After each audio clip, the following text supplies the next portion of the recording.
به طه، به یاسین، به معراج احمد، به قدر و به کوثر، به رضوان و طوبی، به وحی الهی، به قرآن جاری، به تورات موسی و انجیل عیسی. بسی پادشاهی کنم در گدایی، چو باشم گدای گدایان زهرا. چه شبها که زهرا دعا کرده تا ما همه شیعه گردیم و بیتاب مولا. غلامی این خانواده دلیل و مراد خدا بوده از خلقت ما.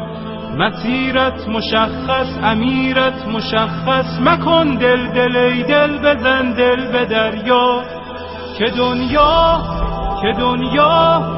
دنیا به خسران عقبا نیرزد، به دوریز اولاد زهرا نیرزد. و این زندگانی فانی، جوانی، خوشیهای امروز و اینجا، به افسوس بسیار فردا نیرزد.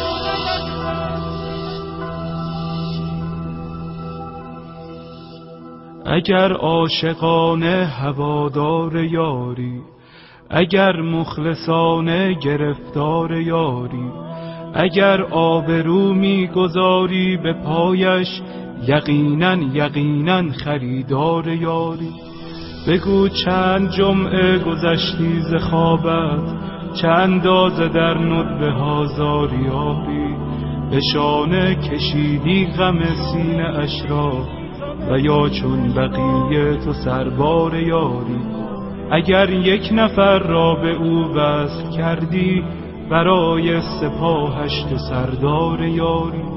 به گریه شبی را سحر کردی یا نه، چه مقدار بیتاب و بیمار یاری.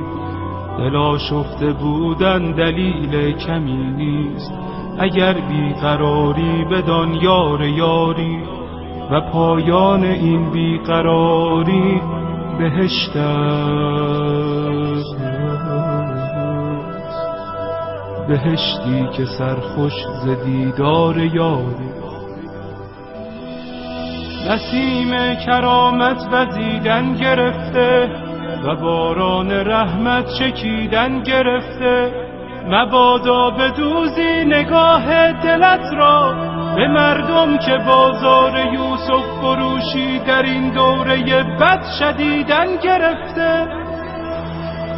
خدایا به روی درخشان مهدی، به زلف سیاه و پریشان مهدی، به قلب رؤوفش که دریای داغ است، به چشمان از غصه گریان مهدی، به لبهای گرم علی یا علیش، به ذکر حسین و حسن جان مهدی، به دست کریم و نگاه رحیمش، به چشم امید فقیران مهدی، به حال نیاز و قنوت نمازش، به سبحان سبحان سبحان مهدی، به برق نگاه و به خال سیاهش، به عطر ملیح گریبان مهدی، به حج جمیلش، به جاه جلیلش، به صوت حجازی قرآن مهدی، به صبح عراق و شبانگاه شامش، به آهنگ سمت خراسان مهدی،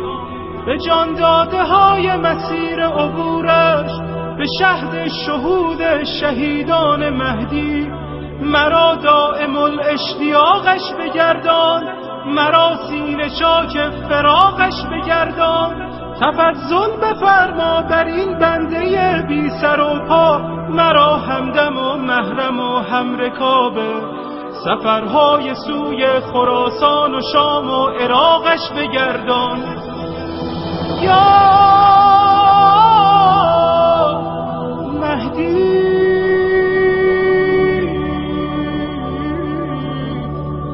یا مهدی.